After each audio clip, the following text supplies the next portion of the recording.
नमस्कार दोस्तों, स्वागत है आप सभी का आपके YouTube चैनल मैथ्स एलिवेशन पर। और मैं अजय कुमार एक बार फिर से आपकी सेवा में आ चुका हूं। तो कैसे हो आप लोग? उम्मीद है बेहतरीन होंगे और अपनी अपनी स्टडी बहुत ही बेहतरीन तरीके से कर रहे होंगे। ठीक है, तो बोर्ड के एग्जाम आने वाले हैं। ठीक है, लगे रहिएगा दोस्तों बहुत बेहतरीन तरीके से। ठीक है, चलिए तो बहुत ही ये जो क्वेश्चन हम ला रहे हैं ना आप लोगों के लिए, ठीक है, ये ऐसे मत सोचना कि ये हवाबाजी में क्वेश्चन है। ठीक है, ये दोस्तों मोस्ट इंपॉर्टेंट प्रश्न है, आपको पता चल जाएगा एग्जाम में। ठीक है, और मतलब जितने भी प्रश्न करा रहे हैं बहुत ही अच्छे क्वेश्चन है, तो ध्यान से देखते रहें। ठीक है, चलिए तो करते हैं इसका इंटीग्रेशन कैसे करना है दोस्तों। ठीक है, कौन सी बुक करा रहे हैं दोस्तों? एनसीईआरटी की बुक है। ठीक है, और चैप्टर नंबर 7 है हमारा इंटीग्रेशन। एक्सरसाइज कौन सी है? 7.2। और 7.2 का क्वेश्चन नंबर कौन सा है दोस्तों? 12। ठीक है, चलिए हाँ, आप हमारे थंबनेल पर क्वेश्चन छपा हुआ होता है दोस्तों, कौन सा करा रहे हैं। ठीक है, सब कुछ। ठीक है, चलिए तो इसका इंटीग्रेशन कैसे करें दोस्तों? यहाँ पर एक कंफ्यूजन है। ठीक है, कि किसको टी माने और किसको नहीं, ये तो समझ ही नहीं आ रहा है। तो एक काम कर लीजिए, देखो यहाँ पर आप क्या करिए, आई इक्वल टू, इसे ऐसे भी तो लिख सकते हैं, x³ - 1 की पावर 1/3 इंटू एक्स की पावर 5 को क्या लिख सकते हैं? x² into x³ into dx, ये लिख सकते हैं। ठीक है भाई, ये बताइए आप कि x की पावर 5 है ना, तो x की पावर 5 को x² इंटू x³ नहीं लिख सकते हैं? बिल्कुल लिख सकते हैं, बिकॉज मल्टीप्लाई में तो पावर प्लस होती है। तो x² इंटू x³ मल्टीप्लाई में तो पावर x की पावर 5 हो जाएगी, तो लिख सकते हैं। ठीक है, चलिए लिख लिया। अब यहाँ पर एक काम कर लीजिए।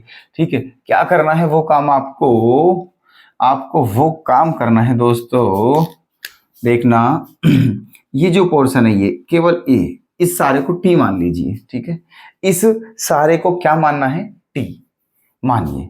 लेट, ठीक है, x³ - 1 इक्वल टू क्या मान लिया है? टी। ठीक है, अब इसका क्या करना पड़ेगा? डिफरेंशिएशन।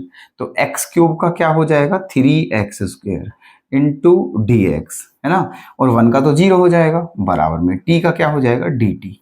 ठीक है, क्योंकि अभी क्या है दोस्तों, हमने जिस पोर्शन को टी माना है उसका डिफरेंशिएशन करने के बाद वो पोर्शन आ जाना चाहिए जो हमने छोड़ा हुआ है, जो लेफ्ट पोर्शन है, छोड़ा हुआ पोर्शन है। ठीक है, वो अब देखना, ये तो हमने टी मान लिया है, और इसके अलावा कौन सा पोर्शन छूटा हुआ है दोस्तों? ये सारा छूट रहा है, तो ये सारा आना चाहिए। ठीक है, तो देखो एक काम, देखो यहाँ पर देखना, x² इंटू dx, है ना, ये तो आ ही गया है ना, इसको आप चाहो तो ऐसे भी लिख सकते हो। ठीक है, क्या यहाँ पर क्यूब बना दो और यहाँ पर स्क्वायर बना दो, बात वही है।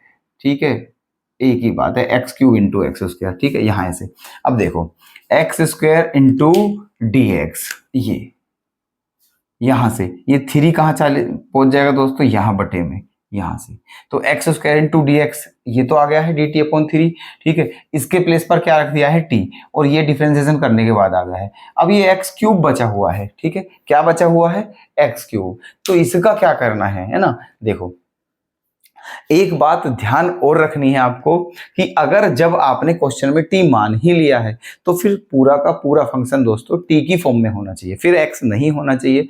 ठीक है, एक ही वेरिएबल होना चाहिए। ठीक है, एक ही वेरिएबल होना चाहिए ना, तो टी मान लिया है तो क्वेश्चन में टी ही होना चाहिए, एक्स कहीं नहीं होना चाहिए।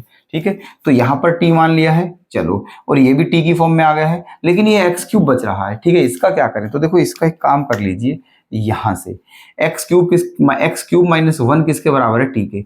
तो केवल x³ की वैल्यू अगर यहां से निकालूं मैं तो क्या हो जाएगी दोस्तों? 1 + t हो जाएगी, नहीं हो जाएगी, ये बताइए आप। ठीक है, 1 + t हो जाएगा।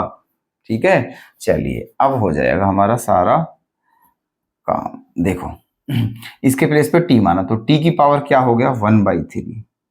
ठीक है, इंटू x³ इसके प्लेस पर क्या आ गया है हमारा? 1 + t into x² into dx के प्लेस पर क्या आ गया है? dt/3। सही है, अब देखो 1/3 को बाहर ले लीजिए, है ना, ऐसे 1/3 को बाहर ले लीजिए और इसके अंदर मल्टीप्लाई करिए। ठीक है, 1/3 को बाहर लेके t की पावर 1/3 की यहां मल्टीप्लाई करेंगे तो क्या आ जाएगा? टी की पावर 1/3, ठीक है, प्लस टी की पावर 1/3 की यहाँ मल्टीप्लाई करेंगे तो क्या आ जाएगा, ठीक है, टी की पावर 1/3 इंटू टी की पावर 1, ठीक है, और 1/3 में 1 प्लस करना है तो क्या आ जाएगा 4/3, ठीक है, क्या आ जाएगा टी की पावर 4/3 इंटू डी टी। यहां तक क्लियर है बात, कोई दिक्कत किसी को, ठीक है। 1/3 कॉन्स्टेंट तब बाहर ले लिया है, इसके अंदर मल्टीप्लाई कर दिए, ठीक है, टी की पावर 1/3 इंटू टी की पावर क्या हो जाएगा 4/3, ठीक। अब दोनों का डिफरेंट इंटीग्रेशन कर देना है अलग अलग, ठीक है, कर दीजिए। अब यहां आपको कोई दिक्कत नहीं होनी चाहिए, ठीक है। चलो देखो क्या करना है, 1/3 तो बाहर ऐसे ही रहने दीजिए, है ना। टी की पावर 1/3 का क्या हो जाएगा, टी की पावर 1/3 में, ठीक है, टी की पावर 1/3 का किसके फॉर्मूले से करेंगे, एक्स की पावर एन के फॉर्मूले से, और एक्स की पावर एन का इंटीग्रेशन क्या होता है, एक्स की पावर एन प्लस 1/n+1। तो ये क्या हो जाएगा दोस्तों, टी की पावर 1/3 + 1, ठीक है। 1/3 में जब आप 1 प्लस करोगे तो क्या आ जाएगा 4/3, यहाँ जो आया था, ठीक है। तो ऊपर हो गया है टी की पावर 4/3 और अपॉन में भी क्या हो जाएगा 4/3, ओके, 4/3 इसका प्लस इसका टी की पावर क्या है दोस्तों, यहां पर 4/3, इसका क्या हो जाएगा टी की पावर, है ना, 7/3, टी की पावर 7/3 अपॉन 7/3 और प्लस में क्या है सी, ठीक है, ये आ गया है।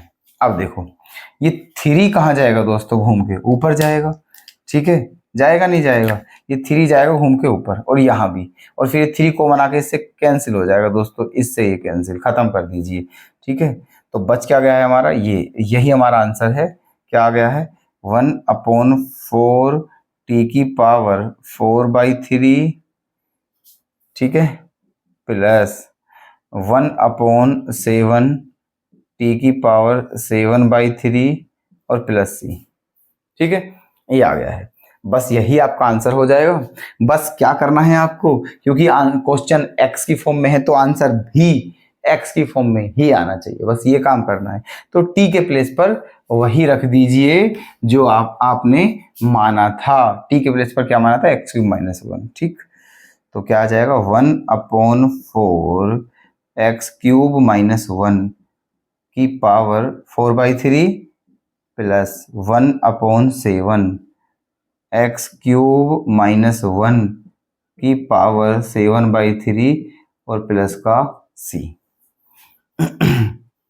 ठीक है, यही आंसर है आपका, ओके। कोई डाउट तो नहीं है, समझ आया है या फिर नहीं आया है, ये जरूर बता देना दोस्तों, ठीक है। कोई भी अपनी क्वेरी प्लीज कमेंट में जरूर बता देना, ठीक है। कोई भी बात दोस्तों बिल्कुल नहीं छिपानी है आपको, बिंदास बता देनी है, ठीक है। कुछ भी दिक्कत हो तुरंत कमेंट करना है और हमें बताना है, ठीक है। चलिए तो कर लेना इस क्वेश्चन को नोट दोस्तों, ठीक है। कल फिर से लाते हैं आपके लिए इसी तरह का बेहतरीन प्रश्न, ठीक है। चलिए तब तक के लिए धन्यवाद।